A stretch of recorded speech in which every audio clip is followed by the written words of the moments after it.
Hello friends, आज हम vitamin A से संबंधित आई केयर को समझने की कोशिश करेंगे। जैसा कि हम जानते हैं कि मैटरनल अनीमिया यानी कि प्रेग्नेंट और लैक्टेटिंग मदर्स में अनीमिया काफ़ी कॉमन होता है। और जैसे कि पिछले वीडियो में हमने डिस्कस किया था कि मैटरनल हेमोग्लोबिन लेवल 11% या उससे अधिक होना चाहिए।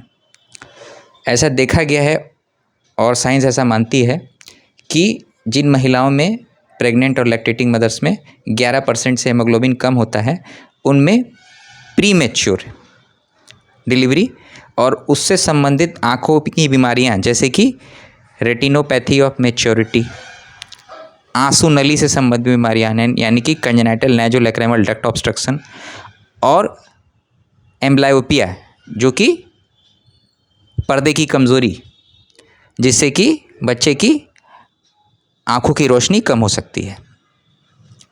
अब हम इसके मैनेजमेंट के बारे में समझने की कोशिश करेंगे। इन सब से बचाव के लिए सबसे ज़रूरी है मैटरनल एनीमिया को कंट्रोल करना। इसके लिए आयरन, फोलिक एसिड और कैल्शियम के टैबलेट्स दी जाती हैं प्रेगनेंसी से लेकर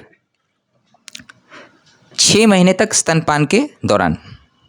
ज़्यादातर ऐसा देखा गया है कि बच्चा जन्म लेने के बाद महिलाएं आयरन और कैल्शियम का टैबलेट छोड़ देती हैं, लेकिन हमें इस चीज़ पे ध्यान देना चाहिए क्योंकि 6 महीने तक कैल्शियम और आयरन का इंटेक प्रचुर मात्रा में ज़रूरी है। इसके अलावा प्री मैच्योर बच्चों में आयरन और कैल्शियम की मात्रा काफ़ी कम होती है, इसलिए इन तरह के बच्चों में हमें 2 साल तक कैल्शियम और आयरन का सप्लीमेंट देना अनिवार्य होता है। और इसके स्क्रीनिंग के लिए American academy of paediatrics recommend करती है कि हमें सीबीसी बच्चों में 1 साल पूरा होने पे, 2 साल और 5 साल पे काफ़ी ज़रूरी है क्योंकि अनीमिया आँखों में इसके दुष्प्रभाव को बढ़ाती है। अमेरिकन एकेडमी ऑफ पीडियाट्रिशियन का रिकमेंडेशन है कि जो प्री मैच्योर इन्फेंट्स होते हैं उनमें हमें विटामिन का लेवल कम हो देखा गया है और इसके लिए हमें vitamin A, vitamin D, vitamin E और ओमेगा 3 फैटी एसिड्स के सप्लीमेंट्स 1 साल तक देने से आँखों में इसके दुष्प्रभाव को कम किया जा सकता है। अब हम आते हैं एडल्ट एज ग्रुप में।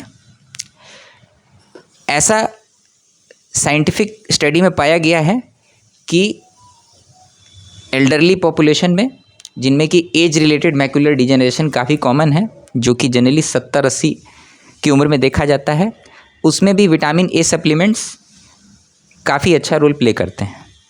और एक आनुवांशिक बीमारी जिसे हम रेटिनाइटिस पिगमेंटोसा कहते हैं जो कि परिवार में चलती है, उसमें भी विटामिन ए के सप्लीमेंट्स के अच्छे प्रभाव देखे गए हैं।